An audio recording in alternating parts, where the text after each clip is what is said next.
While you're trying to be polite, someone less qualified is learning to be strategic. While you wait for recognition for your effort, someone else is studying how to control perception. And perhaps that's the most uncomfortable truth of all. The world doesn't reward the most righteous. It rewards those who are best prepared for the game. They told you that hard work was enough. All it took was being good, kind, and dedicated. But let me ask you something. If that were absolutely true, why do so many competent people remain stagnant? Machiavelli already spoke of politics guided by reality, not by ideals. And the reality is simple. Those who understand power rise faster, not because he cheats, but because he acts with calculation, because he understands that virtù and fortuna favor those who know how to position themselves. Because he understands that better to be feared than loved isn't about cruelty, it's about respect. Perhaps you were taught to expect justice. Perhaps he believed that what is right always wins. But while you wait, someone less prepared is occupying the space that could be yours, not because of superior merit, but through superior strategy. Today, you'll understand the secret of those who reach the top without apologizing. You'll discover how to build real power without relying on approval. And most importantly, you'll realize that it's not about becoming a cruel person, but to become someone impossible to ignore. If something inside you awakened while listening, don't ignore that feeling. This channel isn't about videos, it's about memories. Remember who you were before the fear, before the exhaustion, before the silence. Each new video here is a different reflection of your own soul, an invitation to understand what the world never taught you. The power you seek outside has always been within you. If you feel that this journey speaks to what lives silently within you, sign up now, not to follow yet another creator, but to reconnect with something the world tried to make you forget. Because here, every word was made to heal, each reflection to awaken, and each video serves as a reminder. You are not alone on the path back to yourself. Click on subscribe and turn the algorithm into a daily reminder of who you really are. He spent years believing that the world rewarded the kind. All you had to do was follow the rules, be polite, work hard, and wait. But sooner or later, something starts to bother you. He realizes that those who advance are not always the most competent. Often it's the most daring, the most strategic. What you understand is that real life works as Machiavelli described, politics guided by reality, not by ideals. And then comes the shock. It's not the nicest one who rises. It's the one most prepared for the game. It's not those who complain about injustice. It's those who master decisions based on real human nature. He begins to realize that following all the rules can mean stagnation. The end justifies the means when the means leads to legitimate and conscious growth. Virtue and fortune favor those who act, not those who wait. And at that moment, something changes inside him. Because he understands that the game has always been happening, he just didn't know the rules yet. He begins to see the work environment in a new light. Notice how that less qualified colleague knows how to sell his image. Notice how the boss values outward appearance of virtue more than quiet effort. And he thinks, so that's how it is. Yes, that's right. The world rewards those who understand perception, positioning, and timing. He understands that better to be feared than loved doesn't mean being cruel. It means being respected to the point of not being ignored. He begins to study strategy, perhaps by reading Machiavelli, perhaps by exploring authors like Robert Greene. He learns that having one's own loyal armies is based on strong and strategic networks of contacts. Constant adaptability is more valuable than raw talent. The calculated use of force can simply mean imposing clear limits. He tests small changes. He speaks more firmly. He accepts less disrespect. And he realizes that people respond differently. And that's when he starts to question what he's always believed about justice. He stops seeking approval as a priority. It starts to focus on results. Replace "I hope they recognize it" with "I will take a stand." He understands that being polite is good, but being predictable is dangerous. Kindness without strategy becomes submission. Politics guided by reality, not ideals, requires occasional detachment. He begins to invest in skills that generate real power: communication, finance, negotiation. Perhaps open an account with a brokerage firm and study solid stocks like companies in the banking or energy sectors. Perhaps invest in learning English to broaden your reach. He stops competing for likability and starts competing for influence. Learn that avoiding being hated is different from trying to please everyone. He realizes that virtù and fortuna go hand in hand with those who move forward. And the more he awakens, the more he realizes an uncomfortable truth. Perhaps the problem was never about trying too hard. Perhaps it was too simplistic a strategy. He grew up hearing that the world is fair. Those who work hard always win. Simply do the right thing and the reward will come. But over time, he begins to notice cracks in that narrative. He observes hard-working people being ignored and strategic people are being promoted. And then he understands something that Machiavelli had been whispering for centuries: politics guided by reality, not by ideals. Justice is often a narrative. It's psychological comfort to keep people obedient. It's not that it doesn't exist, but it's not the driving force behind the power. The driving force is strategy. The driving force is decisions based on real human nature.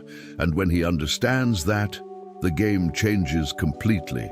Because complaining about injustice ceases to be useful, and learning how to navigate it becomes essential.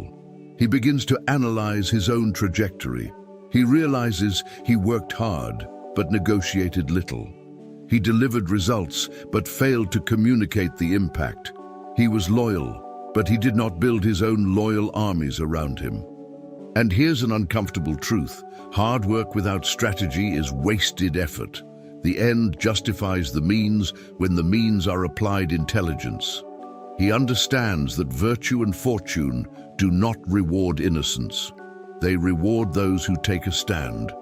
For example, instead of waiting for a raise, he learns to present clear metrics of his own value. Instead of relying solely on technical competence, develop political skills. Study negotiation, perhaps books like How to Win Friends and Influence People or The 48 Laws of Power. Begin to understand the calculated use of force, not shouting but setting limits. Not to threaten, but to make clear the cost of underestimating it. And at that moment, he ceases to be passive. He realizes that the idea of justice was comfortable, because waiting is easier than acting. Blaming the system is easier than adapting. But constant adaptability is the true competitive advantage. He begins to think like a strategist. If the environment favors visibility, it becomes visible. He favors alliances, he builds alliances. If he favors measurable results, he turns everything into numbers. He understands that better to be feared than loved can mean being taken seriously. To avoid being hated, it's about acting intelligently, not naively. An appearance of virtue can open doors, even when the real intention is strategic advancement. And as he dismantles the illusion of automatic justice, he begins to perceive another, more powerful mechanism, one that doesn't depend on what is true, but more than it seems true. He finally understands something uncomfortable. Reality matters, but perception rules. It may sound harsh, but that's how the game works. Machiavelli already warned about the appearance of virtue as a strategic tool. It's not about being fake. It's about understanding that people react to what they see, not to what you feel. He realizes that he can be extremely competent, But if you appear insecure, you will be treated as weak. You can be generous, but if it seems desperate, it will be devalued. Then he begins to study presence, posture, tone of voice, silence. He understands that politics guided by reality, not by ideals, also applies to image. And she decides to take control of her own narrative. Because those who don't control their image become characters in other people's stories. It starts with small, practical changes. Update your way of dressing to reflect authority. Not ostentation, but consistency. Pay attention to communication. Speak less, but speak with intention. Learn that better to be feared than loved can mean conveying firmness, not aggression. He observes successful leaders. Notice how they maintain a calm demeanor, even under pressure. This is the calculated use of emotional power. He begins to use social media strategically. Publish results, not complaints. Build your own loyal armies through strong connections. He understands that virtù and fortuna favor those who are seen as prepared. Decisions based on real human nature include knowing that people judge quickly. And, like it or not, people judge by the surface before discovering the depth. He stops seeking validation and starts building a reputation. Reputation is silent power. He understands that avoiding being hated requires balance, authority without arrogance, firmness without humiliation. He begins to realize that image is not vanity, it's strategy. If you want a promotion, you need to appear promotable. If you want respect, you need to project stability. If you want leadership, you need to convey confidence. Perception creates mental shortcuts in people, and those who master these shortcuts accelerate results. He starts acting as if he's already on the next level, because he knows that the end justifies the means when the means are a conscious construction of power, and the more he controls how he is perceived, the more he realizes there is something even deeper to master. Not what others see, but what does he feel inside? He discovers a truth that few accept. Emotion is given, not direction. Feeling is inevitable. Being guided by emotion is optional. And here begins a silent turning point. He understands that politics guided by reality, not by ideals, also applies to the domestic sphere. Anger, fear, enthusiasm, all of these things inform us. But he doesn't decide. He begins to observe his own reaction before acting. Take a breath before responding to a provocation. Wait 24 hours before making an important decision. This is not inhuman coldness. It is the calculated use of emotional power. It's a strategy applied to the mind itself. He realizes how he used to react impulsively. One snide comment could change the mood of the day. Even criticism was met with defensiveness. Now he begins to treat every emotion as an intelligence report.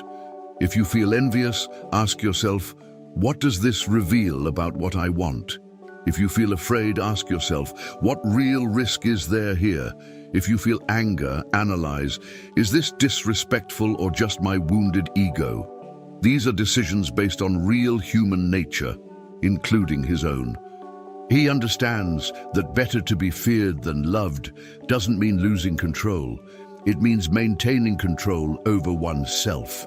And ironically, those who control their own emotions end up influencing those of others.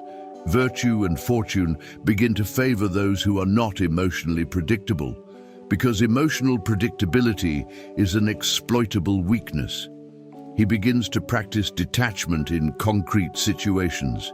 He doesn't show desperation when negotiating. In discussions, he doesn't reveal everything he feels. Learn that avoiding being hated includes not exploding unnecessarily. What kind of appearance of virtue can include strategic serenity? That armies that are proper and loyal respect stable, not impulsive, leaders. He invests in self-control as a core skill, meditation, physical exercise, reading. Perhaps you should read Stoics like Marcus Aurelius. Perhaps practice silence before important meetings. He understands that the end justifies the means when the means is internal discipline, and that constant adaptability begins with emotional mastery. But while he learns to control what he feels, an even more uncomfortable question arises. And what if it becomes necessary to act firmly? He realizes that unrestrained kindness breeds abuse. Not because the world is evil, but because human nature tests limits. And Machiavelli already warned, politics should be guided by reality, not by ideals. Being ruthless doesn't mean being cruel all the time. It means being strategic when necessary. Selective cruelty is a scalpel, not a sledgehammer. It's about cutting out the problem, not spreading unnecessary fear. He understands that better to be feared than loved can mean imposing consequences only once and never have to repeat it again. Because when there are no consequences, there is repetition. Where there is firmness, there is respect. And the calculated use of force prevents continuous wear and tear. He begins to realize that excessive tolerance is an invitation to disrespect. He analyzes specific situations: an employee who is constantly late with deliveries, a friend who repeatedly pushes boundaries, a business partner who fails to keep their word. He used to swallow. Now he communicates the consequence: clarity, deadline, limit, without shouting, without humiliating, but with unwavering firmness. These are decisions based on real human nature. He understands that avoiding being hated is not the same as avoiding displeasing others. It's about avoiding unnecessary injustice. Virtue and fortune favor those who know when to act firmly and when to retreat. He learns that selective cruelty builds its own loyal armies because competent people respect firm leaders. They do not respect permissive leaders.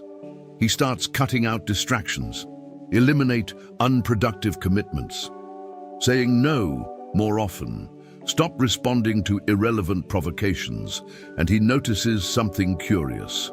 The less he needs to act harshly, the more powerful he becomes. Because his reputation speaks before his, the appearance of virtue remains intact. But there's calculation behind it. The end justifies the means when the means are the strategic protection of one's own territory. And the more he masters this art, but he realizes that there is a tool even more powerful than action: silence. He discovers that talking too much is like giving away ammunition. Every opinion expressed ends up as data in the wrong hands. Each revealed plan becomes an anticipated target. And then he understands something simple, yet powerful. Silence is a competitive advantage. Machiavelli already suggested that politics guided by reality, not by ideals, requires observation before action. Whoever speaks first reveals their intentions. He who listens first gathers intelligence. He begins to realize that meetings are information games. Whoever controls the information controls the outcome, and the calculated use of force often means simply not reacting. He learns to ask questions instead of making statements. Learn to listen until the end before responding. Learn that decisions based on real human nature require understanding the other person first. And, interestingly, the less he speaks, the more attention people pay when he decides to speak. He begins to test this in practice. In discussions, shorten lengthy responses to short, firm sentences. In negotiations, he lets the uncomfortable silence do its work for him. Those who speak to fill a void usually reveal weakness. He realizes that being feared rather than loved can mean being unpredictable, because nobody knows exactly what he thinks. He controls the appearance of virtue with sobriety. It projects emotional stability. Avoiding being hated remains a strategic priority. But pleasing others is no longer the goal. He builds his own loyal armies around his firm presence. Virtue and fortune begin to favor those who don't give everything away for free. Constant adaptability includes knowing when to remain silent. He begins to observe his surroundings more closely. People who talk too much are usually trying to prove something. Those who speak little convey confidence. He understands that silence is not absence, it's calculation. The end justifies the means when the means are strategic intelligence. He holds on to projects until they are ready. Avoid announcing goals before you've accomplished them. Let results speak for themselves before promises. And he realizes that the less he exposes his ambitions, the less sabotage he attracts, because the world reacts to signs of power, and excessive signals trigger resistance. By mastering silence, he begins to understand another, even more delicate equation: how to balance respect and fear. And that's where the game gets really interesting. He arrives at a delicate crossroads: to be respected or to be feared.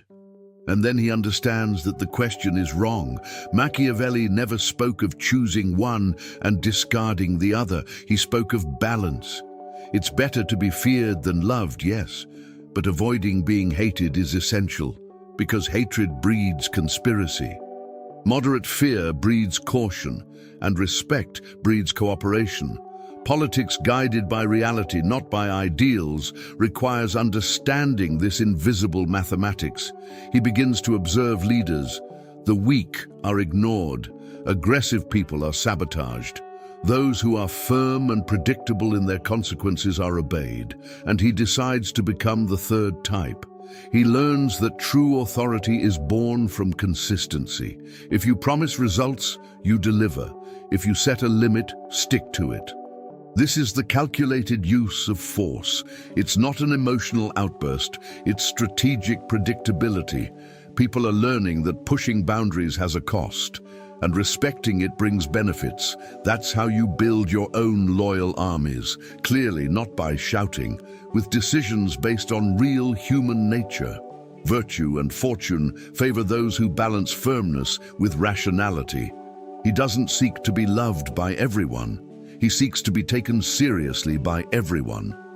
He understands that pure respect without consequence becomes a test. Pure fear without respect turns into revolt. So he acts with an appearance of virtue on the surface, but it maintains a solid structure behind it. In business, establish clear contracts. In his personal life, he sets unequivocal boundaries. At work, communicate expectations and deadlines objectively. The end justifies the means when the means are a sustainable power structure. He learns that constant adaptability means adjusting the degree of firmness according to the context. It doesn't always have to be tough, but when it hardens, it's permanent. And while this invisible balance prevails, you realize there's an even more sophisticated level: power without exposure. He discovers a principle that few understand. Announced power is threatened power. The more you showcase growth, the more unnecessary competition you awaken. And Machiavelli already pointed out that politics guided by reality, not by ideals, requires caution. He begins to understand that the appearance of virtue can be strategic simplicity. Not everything needs to be published. Not every victory needs to be shared. The calculated use of force includes knowing when not to show any force at all. He observes people who announce every achievement on social media. Notice how quickly criticism, envy, and sabotage arise.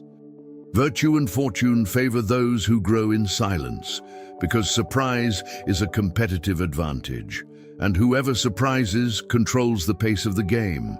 He decides to reduce exposure and increase structure. He begins to act behind the scenes, invests money without announcing it.